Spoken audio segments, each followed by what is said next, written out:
प्रपन्न पारिजाताय तोतत्र वेत्रेकपाणे ज्ञानमुद्राय कृष्णाय गीतामृतदुहे नमः। मूकं करोति वाचालं पंगुं लंघयते गिरिं यत्कृपातमहं वन्दे परमानंद माधवम। आप सभी श्रद्धालुओं को नमस्कार। आप सभी घर में होंगे, स्वस्थ होंगे। इससे पहले हमने एक वीडियो बनाया था जिसमें दूसरे अध्याय के 11वें श्लोक से लेकर के 30वें श्लोक तक का जो शरीर की ममता के प्रति खंडन भगवान ने बताया है उसके बारे में चर्चा की थी। आज हम भगवद गीता के अन्य विषयों के बारे में बात करेंगे। भगवद गीता के विषय में सबसे प्रमुख विषय है समता। भगवान ने पूरी भगवद गीता में समता को बहुत महत्व दिया है।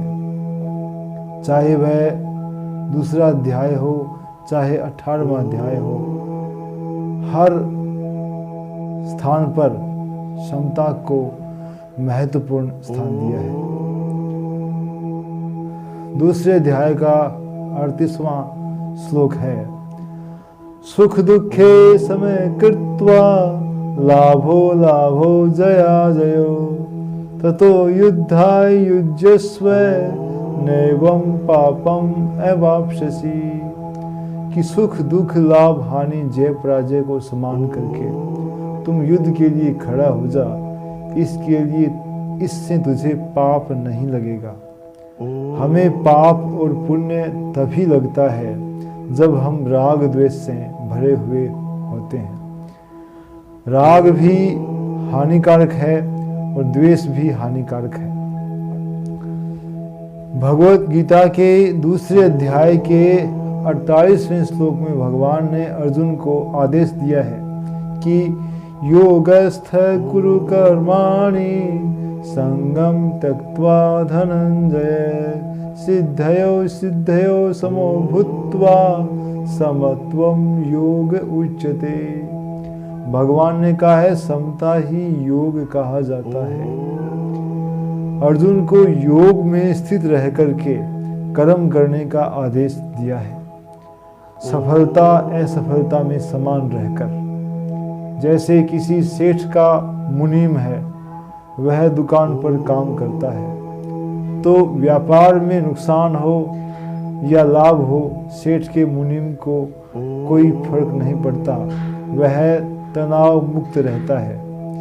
ऐसे ही अपने आप को भगवान का प्रतिनिधि मानकर हमें समता युक्त व्यवहार करना चाहिए।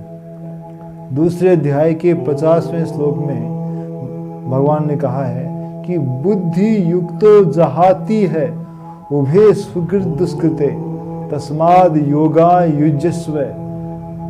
तस्माद योगा युज्यस्व योग कर्मसु कौशलम।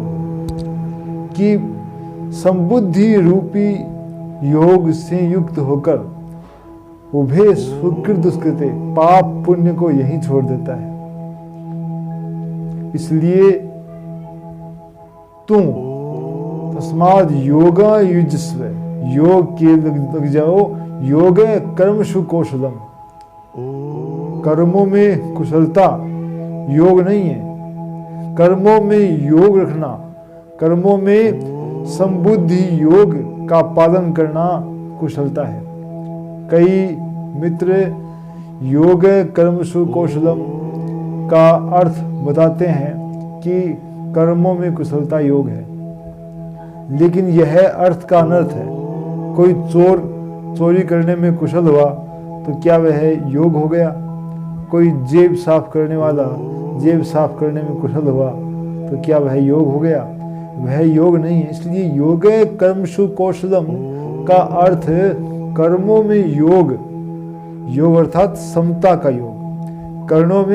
कर्मों में समता रखना कुशलता है।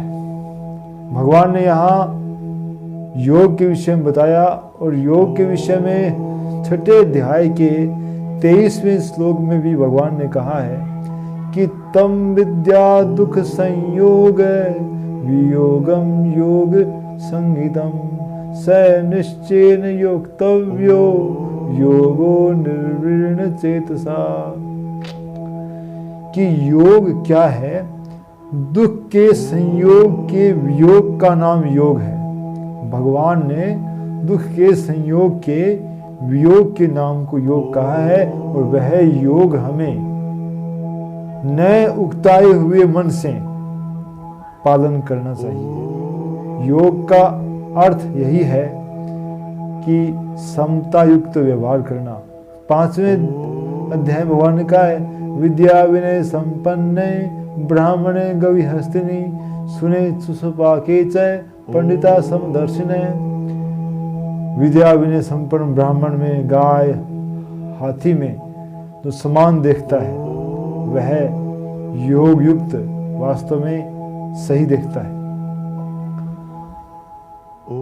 3 अध्याय के 34वें श्लोक में भगवान ने कहा है कि इंद्रियार्थे राग द्वेषु व्यवस्थितो तयोर्वशम आगच्छेतो ही अस्य परिपंथिनो।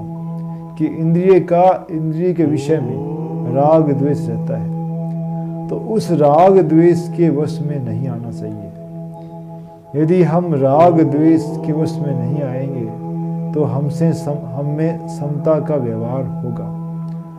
और इसके लिए भगवान राग द्वेष का व्यवहार कैसे नहीं आए, इसके लिए भगवान 3 अध्याय के 30वें श्लोक में अर्जुन को आज्ञा देते हैं, मयि सर्वाणि कर्माणि सन्न्यस्य अध्यात्म चेतसा निराशीर निर्ममो भूत्वा युध्यस्व विगतज्वरे। इसी अर्थ का एक श्लोक 18वें अध्याय के 57वें श्लोक में कहा है कि चेतसा सर्वकर्माणि मयि सन्न्यस्य मत्पर बुद्धि योगमुपाश्रित्य मच्चित्त सततम भवे। दोनों श्लोक का भावार्थ एक ही है। भगवान कहते हैं कि मयि सर्वाणि कर्माणि सन्न्यस्य अध्यात्म चेतसा, कि संपूर्ण कर्मों को आध्यात्म चित्त से मुझ में अर्पित करके निराशीर निर्ममो भूत्वा युद्धस्व विगतज्वरे। निराशी बिना आशा के बिना ममता के होकर युद्ध कर, इससे तू विगत ज्वर है। भगवान ने ज्वर शब्द का अर्थ गीता जी के 3 अध्याय के 30वें श्लोक में ही किया है। तो ज्वर का अर्थ यहाँ संताप है, तो तू संताप रहित हो जाएगा। तो ये सब हम यदि राग द्वेष से मुक्त होकर कर्म करते हैं, और राग द्वेष से मुक्त कब होंगे? जब हम भगवान में अपने कर्मों का आध्यात्म बुद्धि से अर्पण करेंगे। भगवान ने आदेश दिया है अर्जुन को कि यद करोसि यद स्नासि यद जुहोसि दास्यत इतवसि कौन्तेय तद कुरुस्व मदर्पणम, कि सब कुछ मेरे अर्पण कर दे। जब हम कर्मों के फल की इच्छा का त्याग कर देंगे तब हमारे मन में ना राग रहेगा ना द्वेष रहेगा। जब तक हमारे कर्मों के फल के प्रति आसक्ति है तब तक हम उस कर्म फल के प्रति आशावान रहते हैं। भगवान ने 9वें अध्याय के 22वें श्लोक में कहा है, अनन्याश्चिन्तयन्तो माम येन परिपासते ददामि बुद्धि योगम तम येन माम उपयान्ति ते। कि जो अनन्य भाव से मेरा चिंतन करता है मैं उसको बुद्धि योग देता हूँ। बुद्धि योग मतलब उन्हें समता भगवान स्वयं देते हैं। ऐसे ही भगवान ने 10वें अध्याय के 10वें श्लोक में कहा है कि तेषां सतत युक्तानां भजतां प्रीतिपूर्वकं तेषां नित्याभियुक्तानां योगक्षेमं वहाम्यहम्। जो निरंतर मुझ में आसक्त बुद्धि वाले मुझे प्रीतिपूर्वक भजन करते हैं, उनका मैं योगक्षेम वहन करता हूँ। यानी भगवान ने कहा है कि भगवान की शरण लिए बिना हम राग द्वेष से मुक्त नहीं हो सकते। एक सर्व कर्म फल त्याग शब्द आया है, पद आया है, यह पूरी भगवत गीता में 2 ही बार आया है। एक तो 12वें अध्याय के 11वें श्लोक में आया है और एक 18वें अध्याय के दूसरे श्लोक में आया है। 12वें अध्याय का 11वां श्लोक है कि अथेदपि शक्तोषि कर्तुम मद्योगमाश्रितः सर्व कर्म फल त्याग ततः कुरुतात्मवान। और 18वें अध्याय के पहले श्लोक में जब अर्जुन पूछते हैं कि संन्यास और त्याग का मुझे पृथक पृथक बताओ, तब भगवान कहते हैं काम्यनाम कर्मणाम न्यासम संन्यास कवयो विदु सर्व कर्म फल त्यागम प्राहु त्यागम विचक्षणा। भगवान ने सर्व कर्म फल त्याग इस पद का पूरी भगवत गीता में 2 ही बार प्रयोग किया है। तो हम कर्म फल का त्याग तो कर ही नहीं सकते। चाहे हम अच्छा कर्म करें चाहे बुरा कर्म करें, उस कर्म का फल तो मिलेगा ही मिलेगा। तो भगवान के कर्म फल त्याग का यहाँ कहने का अभिप्राय है कर्म फल की इच्छा का त्याग।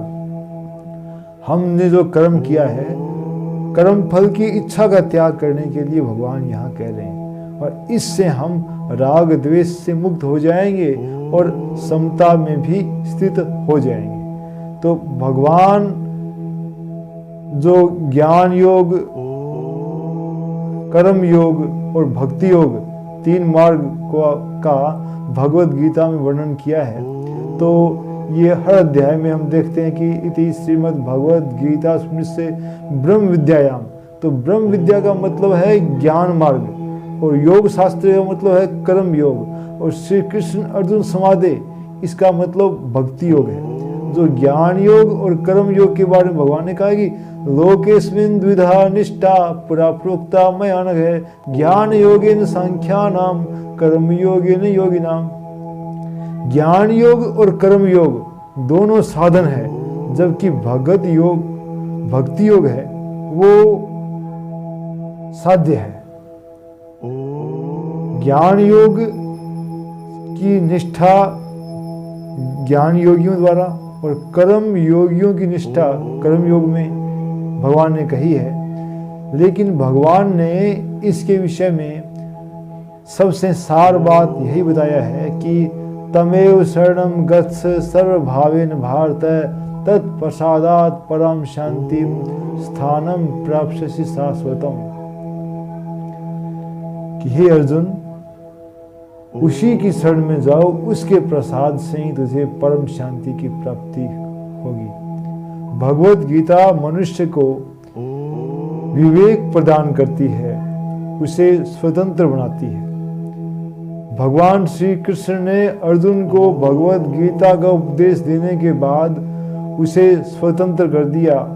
उसे अंत में 18वें अध्याय का आता है श्लोक कि इति ते ज्ञानम आख्यातम गुह्यात् गुह्यतरम मया विमृश्य एतदशेषेण यथेच्छसि तथा कुरु। कि हे अर्जुन, मैंने तुम्हें गोपनीय से गोपनीय ज्ञान कह दिया है। विमृश्य एतद अशेषेण, इसका भली भांति विचार करके यथेच्छसि तथा कुरु, जैसा तुम चाहते हो वैसा करो। अर्थात भगवत गीता हमें विवेक दृष्टि देती है। भगवत गीता के द्वारा हम विवेक पाते हैं और इसके पश्चात गीता गंगोदकम पीत्वा पुनर्जन्म न विद्येत। गीता गंगा में जो स्नान कर लेता है, गीता गंगा का जो पान कर लेता है, उसका पुनर्जन्म नहीं होता। भगवान का सबसे गोपनीय उपदेश यही है कि जब साधक काम करना छोड़ देता है, जब तक काम करता है तब तक ज्ञान योग और कर्म योग है, और जब भगवान के आश्रित होकर के अपने आप को छोड़ देता है तब वह भक्ति योग कहलाता है। मन मना भव मद भक्तो मद्याजी माम नमस्कुरु। भगवद गीता के 18वें अध्याय में श्लोक है और यह श्लोक का जो आधा अंश है यह 2 बार आवृत्त हुआ है। 9वें अध्याय में भगवान ने कहा है मन मना भव मद भक्तो मद्याजी माम नमस्कुरु। ऐसे भगवद गीता के दिव्य भावों का कितना ही वर्णन करें उतना ही हम अधिकाधिक सीखते हैं, जानते हैं और अपने मन में विश्रांति प्राप्त करते हैं। आप सभी से मेरा अनुरोध है कि आप भी भगवद गीता की गंगा है उसमें नित्य अवगाहन कीजिए, उसमें से आपको अवश्य ही जीवन जीने की कला मिलेगी। जो गीता ज्ञान से युक्त होता है विहाय कामान ये सर्वान पुम्मास्त्रत निस्पृह निर्ममो निरहंकार शांति मधिगच्छति। 2 अध्याय का 71वां श्लोक जो संपूर्ण कामनाओं को छोड़ देता है, निराशी निर्मम होता है, वह शांति को प्राप्त करता है। सुख शांति कहीं बाहर नहीं हमारे भीतर है। हम बाहर जो सुख ढूंढ रहे हैं, बाहर के सुखों में सुख नहीं है। भगवान ने इसके बारे में कहा है ये ही संस्पर्शजा होगा केवलम दुख योने आदंतवंत कौनते नए ते सूरमते बुध है।